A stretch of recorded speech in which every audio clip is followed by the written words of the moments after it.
Ambassador Kim Yuna felt her heart pound as she watched the voting display. One by one, each species cast their vote. The Zilani delegation, yes. The Altarian Union, yes. The Korthok Empire, yes. Every single one of them voted the same way. Emergency.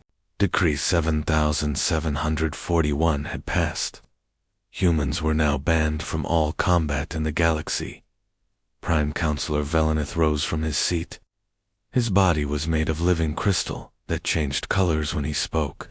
Right now, it glowed bright blue, which Yuna had learned meant he was happy about something. The Galactic Council has made its decision, Velenith announced. His voice echoed through the massive chamber. From this day forward, no human may fight in any war. No human may serve in any military. No human may help solve conflicts anywhere. In known space, Yuna stood up quickly. Her chair made a loud scraping sound that echoed in the sudden silence. Honored counselors, I don't understand. What have humans done wrong? Why are you doing this to us? This law protects everyone, Velenith said. His crystal body flashed brighter. It keeps the galaxy safe and stable. All sentient life will be safer now. But from what? Yuna asked. We're one of the youngest species here. Our weapons are old compared to yours. Our ships are slower. Our technology is hundreds of years behind most of you. What danger could we possibly pose? The decision is final. Velenith cut her off. Human armies will be disbanded immediately. All human colonies will now be protected by council species. Humans will work in safer jobs, research, farming, cultural exchange programs. As the session ended, Yuna tried to catch the attention of the other delegates. She had worked with many of them for years. Some had even seemed to like humans before today. But now they all avoided looking at her. Counselor Threxme from the Altarian Union had been almost friendly in past meetings. He looked like a giant praying mantis with golden wings today. When Yuna tried to make eye contact with him, his large compound eyes flickered nervously. He turned away and hurried out of the chamber. 3 hours later, the message reached Earth. General Park Minho was in his office at Seoul Defense Command when the transmission came through. He had been expecting routine reports from the border colonies. Instead, he got the shock of his life. The holographic display showed government leaders from around the world. The President of the Korean Republic, the Chancellor of Germany, the Prime Minister of Brazil, all of them looked stunned. General Park, the President said, you need to stand down all military operations immediately. This order comes from the Galactic Council and has been accepted by all Earth governments. Stand down, sir, Minho asked. But we have 3 active peacekeeping missions and 2 colonies that need regular supply runs protected from pirates. If it stops now, the President replied. Zilani peacekeepers are already on their way to take over. You and your soldiers need to report for civilian job assignments. Minho ended the call and sat in silence. Outside his window, he could see the first Zilani ships approaching Seoul. They were beautiful vessels, white and silver with curved lines that looked almost like artwork. But something felt wrong about the way they moved. They stayed high in the atmosphere, much higher than necessary for a peaceful landing. Lieutenant Lee Hari knocked on his door and entered. She was one of his best officers, smart and observant. Today, she looked worried. Sir, she said, I've been watching the alien representatives at the landing sites around the city. They're acting very strange. Strange how? Minho asked. They won't look directly at any of our soldiers, Hari explained. When Captain Kim tried to shake hands with their commander, the alien actually stepped backward. And when our honor guard marched past them during the ceremony, I swear I saw some of them flinch. Minho frowned. Flinch? Yes, sir. Like they were afraid of us. But that doesn't make sense. They're here to protect us, right? They have better weapons, better ships, better everything. Why would they be afraid of us? Minho looked out the window. Again, the Zilani ships maintained their high altitude, far from any possible threat from Earth's primitive weapons. It looked less like a protection detail, and more like they were staying at a safe distance. "Lieutenant," he said slowly, "what if they're not here to protect us from other threats?" "Sir? What if they're here to protect everyone else from us?" Hari stared at him. "But that's impossible. We're not dangerous to them. We can barely reach the nearest star system on our own." Minho watched another Zalani ship arrive, this one carrying the equipment that would replace Earth's defense satellites. The ship's pilots were visible through the transparent cockpit, and even from this distance, he could see how tense they looked. "Maybe," he said quietly, "being dangerous isn't about having the best weapons or the fastest ships." As the day went on, more reports came in from around the world. Alien peacekeepers were taking control of every human military base, but they all showed the same strange behavior. They avoided direct contact with human soldiers. They seemed nervous and jumpy. They treated the humans like something that might explode at any moment. For beings who were supposedly superior in every way, they seemed remarkably afraid of the primitive humans they had come to protect. Dr. Song Minji had always been good at understanding people, even when those people were aliens. After 6 months working on Kepler Station, she could tell when a Zalani was nervous by how their tentacles moved. She knew that Altarians fluttered their wings when they were excited. She had learned to read the emotions of 12 different alien species. That's why the recent changes in behavior were so obvious to her. Her research partner was a Zalani named Kethver. They had worked together every day for months, studying alien plant samples. Kethver used to be relaxed around her. He would lean close to look at the same microscope. He would hand her tools without hesitation. Now everything was different. If Minji moved too fast to reach for something, Kethver would jerk backward like she had tried to hit him. When she walked quickly across the lab, his tentacles would curl up tight against his body, a sign of fear that she had learned to recognize. The Altarian technicians on level 7 had been even worse. Last week, Minji had been jogging through the station corridors for her daily exercise. It was a normal thing that she did every day, but when she ran past the Altarians, they had all stopped. Worgen stared at her with wide eyes. The next day, she heard that all 5 of them had requested transfers to different parts of the station. The strangest incident had happened during an emergency drill. Everyone on the station had to practice evacuating in case of an attack. Mingi had been confused about which exit to use, so she had walked over to ask a security officer for directions. The security officer was a Korthak, a member of the most feared warrior race in the galaxy. Korthaks were huge, with thick armor-like skin and natural weapons built into their bodies. They were known throughout the galaxy as the fiercest fighters. This particular Korthak had scars from dozens of battles, but when Minji had stepped forward to ask her question, the massive warrior had actually backed away from her. A creature that could fight entire armies had retreated from one small human woman asking for directions. That evening, Mingi decided she needed answers. She and Kethver were working late, cataloging new specimens that had arrived from the outer colonies. The lab was quiet and empty. "Kethver," Minji said, setting down her scanner, "I need to ask you something." Her partner's tentacles twitched nervously. "What is it? Why do you think the council really banned humans from fighting?"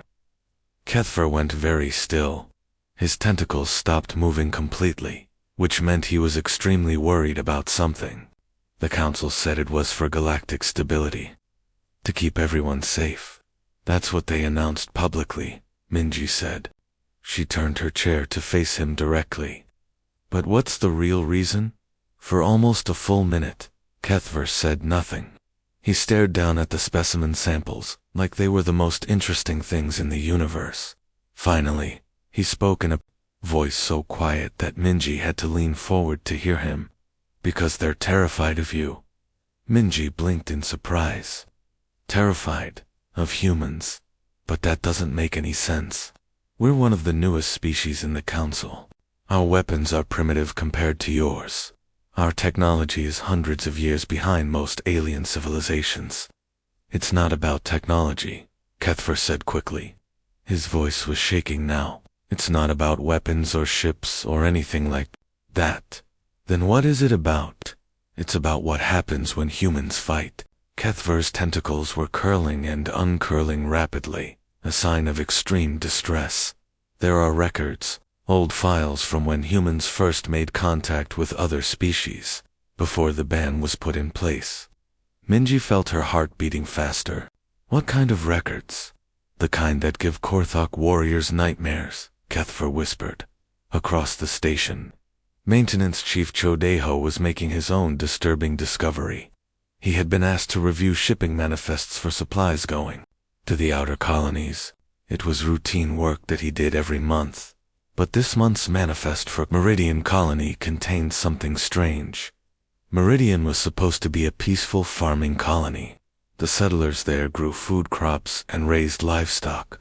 The colony had been established in that particular sector specifically because it was considered completely safe. No hostile aliens, no pirates, no dangerous phenomena. It was the most boring place in the galaxy, so why were they shipping battlefield medical kits to a farming colony? Deho looked more carefully at the manifest, along with the usual farming equipment and food supplies. The shipment included trauma surgery kits, designed for treating combat wounds. There were also combat stimulant drugs, the kind that soldiers use to stay awake and alert during long battles. He called the Zalani supply officer, who had prepared the shipment. There seems to be a mistake in the Meridian Manifest, Deho said. You've included military medical supplies for a farming colony. The Zalani officer went completely silent. Deho could hear him breathing through the communication device, but no words came. Hello, Deho said. Are you still there? It's precautionary measures, the officer finally stammered. Precautions against what? Deho asked. Meridian Colony is in the safest sector of the galaxy. That's why it was chosen for farming families. Again, long silence. Then the officer said quickly, I have to go, and ended the call. Deho stared at the manifest. Precautions against what, exactly? What kind of threat required battlefield medical supplies to be sent to the most peaceful place in known space? Unless the threat wasn't coming to Meridian Colony. Unless the threat was already there. Unless the colonists themselves were what everyone was afraid of. Former Captain Zheng Wujin missed the excitement of military life. For 3 years now, he had been flying cargo ships between different planets. It was safe work, but boring. He spent long hours in space, with nothing to do but think about the ban that had ended his military career. During his travels, Wujin had made friends with many different aliens. He was good at talking to people, and aliens seemed to trust him. He always listened carefully when they spoke, hoping to learn something about why humans had been banned from fighting. His big break came from someone he never expected. Wujin was sitting in a cantina at Nexus Station, drinking something that tasted like Earth coffee but was bright blue. The cantina was crowded with travelers from dozens of different worlds. Most ignored the lone human in the corner. Then Archivist Prime Zenthal sat down at his table without being invited. Zenthal was one of the most important Zalani in the galaxy. He was in charge of all the official records kept by the Council. Wujin had seen him at government ceremonies, always looking confident and important.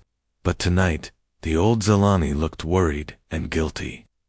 Captain Zhang Zenthal said quietly, looking around to make sure no one was listening. There are things you should know about your species. Things the Council hopes you never find out. Wujin set down his drink. What kind of things? The real reason for the ban, Zenthal whispered. It's not what they told you. It's not what they told anyone. Then what is it? Wujin asked. Zenthal asked. Tentacles twisted nervously.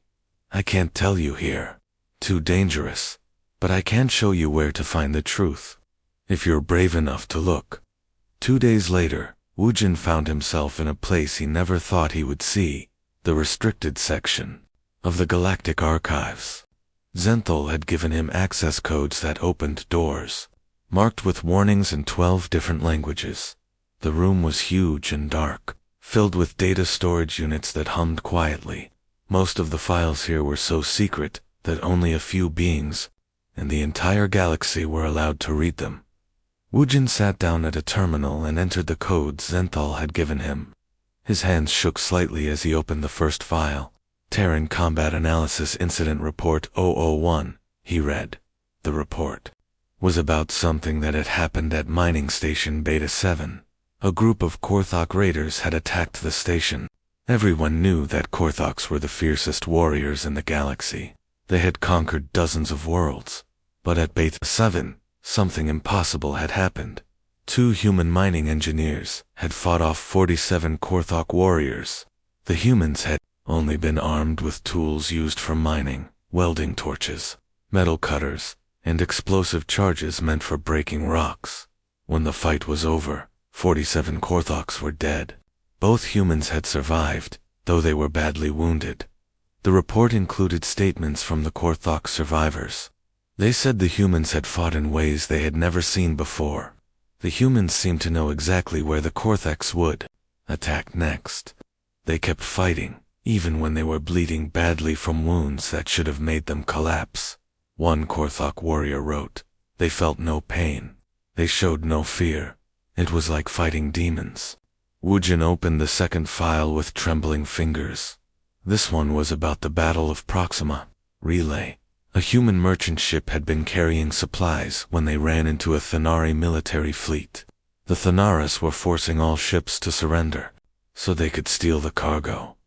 The human crew had refused to surrender. There were only 200 humans on one small cargo ship. The Thanari fleet had over 4,000 trained soldiers on 12 warships. The humans won. They used tactics that the Thanari computers couldn't predict.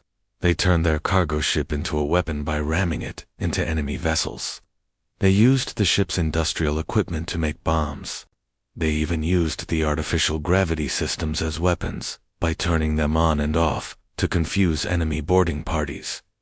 When the battle ended, 3,847 Thanari soldiers were dead. Only 156 humans had died, and most of those were from accidents, not enemy fire. The Thanari admiral's final message, before his ship exploded, said, "They don't fight like any species we know. They fight like the universe owes them something, and they're going to collect." File after file told similar stories. Humans outnumbered 10 to 1, but still winning. Humans fighting while badly hurt from wounds that would have killed most aliens. Humans coming up with new battle tactics, faster than alien supercomputers could figure out what they were doing. The final file was marked with the highest security classification Wujin had ever seen. Council decision classified forever, it said. Inside was the real reason for the ban. The human species shows fighting abilities that threaten everything we know about war, the document said. They refuse to give up, even when defeat is certain. They adapt to new situations faster than our best military computers. They can function normally even with injuries that would disable other species. This represents a threat to military thinking across all council races. The document recommended that humans be completely banned from all fighting, but it also said that the real reason should be hidden. Instead, the council would tell everyone it was for galactic safety.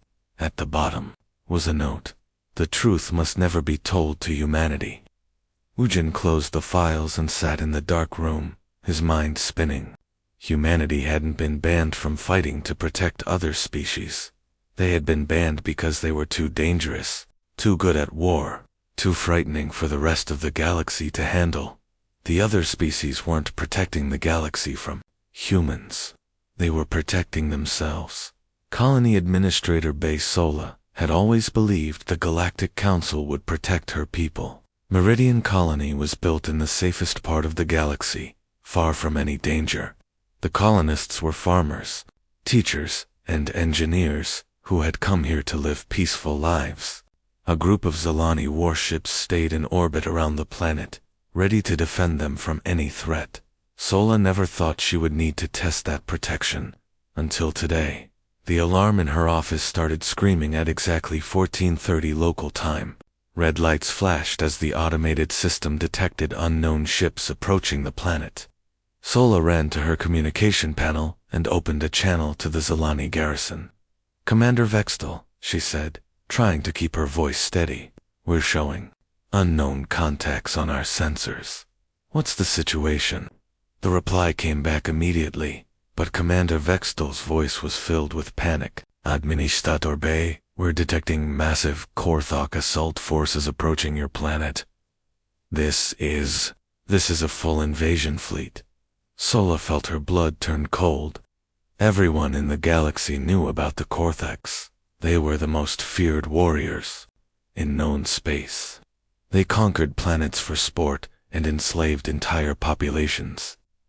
"Commander, you need to engage them before they reach the surface," Sola said. There was a long pause. Then, Vextel said something that changed everything. We cannot engage. Our ships are withdrawing to a safe distance to call for reinforcements." Through her office window, Sola watched in horror as the sleek Zalani warships turned away from the approaching Korthok fleet. Instead of moving to intercept the enemy, they accelerated away from the planet as fast as their engines could carry them. "Commander," Sola shouted into the communicator, "you can't leave us defenseless. There are 200 civilians down here. Council estimates reinforcements will arrive in 4 to 6 days, Vextel replied.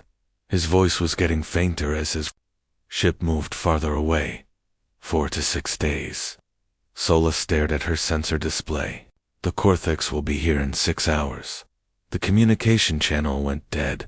The Zalani had abandoned them. Sola stood alone in her office, watching the Korthok ships grow larger on her screen. 2,000 of the galaxy's most dangerous warriors were coming to her peaceful farming colony, and there was no one to stop them. She activated the colony-wide emergency broadcast system. "All residents report to the community center immediately. We have an emergency situation." Within an hour, all 200 colonists had gathered in the large building at the center of town. There were families with young children, elderly couples who had retired to Meridian for the quiet life, teenagers who had been born on the colony. Most of them looked confused and worried. Sola stood at the front of the room and looked at the faces of her people. These were not soldiers. They were farmers, teachers, mechanics, and shop owners. They had come to Meridian to escape violence, not to fight in it, but they were all she. "Had the Korthok are coming," she said simply. "Our protection force has run away. No one is coming to save us in time." She paused and met the eyes of people around the room. "So we're going to save ourselves." Maintenance engineer Han Tiemann raised his hand. He was a middle-aged man who fixed farming equipment and repaired buildings. "Administrator, we're just civilians. We don't have weapons. We don't have any military training. We have mining explosives for clearing fields," Sola replied. "We have farming equipment that's tougher than most military vehicles, and we have 300 years of human stubbornness." She looked around the room. "How many of you used to be in the military before the ban?" 7 hands went up slowly, including Temmin's own. Agricultural specialists who know every cave, every tunnel, every hidden valley on this planet. 15 hands rose. Engineers who can turn a grain harvester into something the Korthoks won't expect. 23 hands. Parents who refuse to let their children become slaves. Every adult hand in the room shot up. For the next 4 hours, the colonists worked with desperate efficiency. Former soldiers shared what they remembered about tactics and strategy. Farmers showed everyone the best hiding spots and ambush locations. Engineers modified equipment in ways that would have surprised their manufacturers. Teacher Yu Jinsel filled a crop-spraying vehicle with caustic chemicals used to kill weeds. Farmer Kim Hoonwoo used his knowledge of local animal behavior to predict where the Korthoks would try to land. Mechanic Lee Daman turned grain harvesters into armored vehicles by welding metal plates over the vital components. When the Korthok dropships finally arrived, they expected to find a helpless farming community. Instead, they found something that their battle computers couldn't understand. The first wave of Korthok warriors landed in what they thought was an empty field. Instead, they walked into a minefield created from farming explosives. The second wave tried to establish a command post in the hills, but Kim Hyung-woo had predicted exactly where they would choose. He had spent weeks positioning mining charges in the mountainside above that spot. When he triggered them, half the mountain collapsed on top of the Korthok commanders. Yu Jin-sul used her modified crop sprayer to attack Korthok vehicles. The agricultural chemicals she sprayed destroyed their air filtration systems, forcing the warriors inside to abandon their vehicles or suffocate. The battle lasted all night. The Korthoks had superior weapons, better armor, and more training. But the humans had something the Korthoks couldn't understand. They refused to give up. When one plan failed, they immediately tried another. When their equipment broke, they fixed it with whatever materials they could find. When they were outnumbered, they used their knowledge of the terrain to even the odds. By dawn, it was over. 2,000 Korthok warriors had been defeated by 200 human civilians who had never received a single day of military training. The survivors among the Korthok forces could only repeat the same phrase when questioned. They fight like demons who cannot be killed. The emergency meeting of the Galactic Council was different from any meeting in the history of the galaxy. Representatives from every species had demanded answers about what happened at Meridian Colony. The news had spread to every world, every space station. Every corner of known space. 200 human farmers had defeated 2,000 Korthok warriors. Ambassador Kim Yuna walked into the Great Chamber and felt the change immediately. 4 years ago, when the ban had first been announced, the other delegates had looked at her with what she thought was pity. Now she understood it had been fear all along. Today, none of them would look at her at all. Yuna took her place in the center of the chamber, where the human representative always stood. The massive room was filled with delegates from 12 different species, but it was completely silent. Everyone was waiting to see what would happen next. Honored counselors, Yuna began, her voice carrying clearly through the chamber. Humanity formally requests an explanation for Emergency Decree 7741. The real explanation this time. Prime Counselor Velenith's crystal body flickered with different colors. Yuna had learned to read his emotions over the years. 4 years ago, his body had glowed bright blue when he announced the ban, the color of satisfaction and relief. Today, his crystal form was dim and flickering the color of fear. The decree was issued for galactic stability, Velenith said, but his voice lacked conviction. As we have always stated, the decree was issued because you're afraid of us, Yuna interrupted. Several delegates gasped at her directness. The classified records have been leaked. Everyone in this chamber now knows what humans are really capable of when we fight. A wave of nervous movement passed through the assembled representatives. Tentacles twitched, wings fluttered, and several species made sounds that Yuna recognized as expressions of anxiety. Counselor Threxme from the Altarian Union slowly stood up. His insect-like body was shaking slightly. Prime Counselor, he said, perhaps it is time we told the truth. Velenith's crystal form became even dimmer. For almost a full minute, the chamber was completely silent. Then he began to speak, and his voice carried the weight of 4 years of lies. The human species has what our scientists call persistence predator combat syndrome, he said. In every single fight involving humans over the past 300 years, they have shown abilities that challenge everything we thought we knew about warfare. What do you mean by acceptable? Yuna asked. Most species fight until the cost becomes too high. Then they retreat or surrender, Velenith explained. This is logical. This is rational. But humans fight until they win, or until they die. There is no middle option for your species." He paused, his crystal body flickering more rapidly with fear. "You adapt to new battle situations faster than our most advanced computers can process information. You continue fighting with injuries that would kill most other species. You refuse to accept defeat, even when our mathematics prove that victory is impossible." Counselor Ketson from the Meridian Defense Force rose to speak. He was a tall, thin alien with pale blue skin. His voice was shaking with emotion. "At Meridian Colony," he said, 200 human civilians did something that our military computers calculated would require 50,000 trained professional soldiers. They turned farming tools into weapons. They used their children as scouts and messengers. They turned their desperation into a military advantage. Kethson's voice grew quieter. "Our best warriors have been fighting the Korthok for over 3 centuries. We have never achieved a decisive victory against them. The humans defeated them in one day." "You understand now," Velenith said to Yuna. "You weren't banned from combat to protect other species from harm. You were banned because allowing humans to fight would change the nature of war itself. Every species in the galaxy would be forced to match your intensity, your refusal to surrender, your willingness to sacrifice everything for victory, or they would face extinction." The chamber fell completely silent again.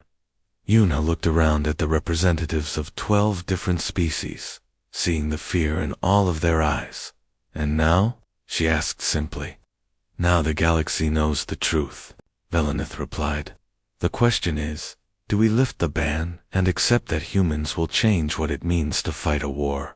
Or do we keep the ban in place and accept that we cannot protect you from threats that we ourselves are afraid to face?" Debates began immediately across the chamber. Representatives argued in a dozen different languages. Some wanted to maintain the ban to keep humans contained. Others argued that the galaxy needed human warriors to face threats like the Korth, AK. As Yuna listened to the arguments, she realized something that made her blood run cold. For 4 years, humans had been trying to fit in with galactic civilization. They had accepted the ban, taken peaceful jobs, and tried to prove they were harmless, but they had never stopped being human. The galaxy was about to learn what humans could accomplish when they stopped pretending to be something they weren't. When the final vote was called, the result was unanimous. Emergency Decree 7741 was officially lifted, but not because the council was no longer afraid of humans. The vote was unanimous because they were more afraid of what might happen if they tried to keep humans out of the fights that were coming. As the session ended, Yuna realized that everything was about to change. The galaxy had spent 4 years learning to fear humanity. Now they were going to learn to depend on them.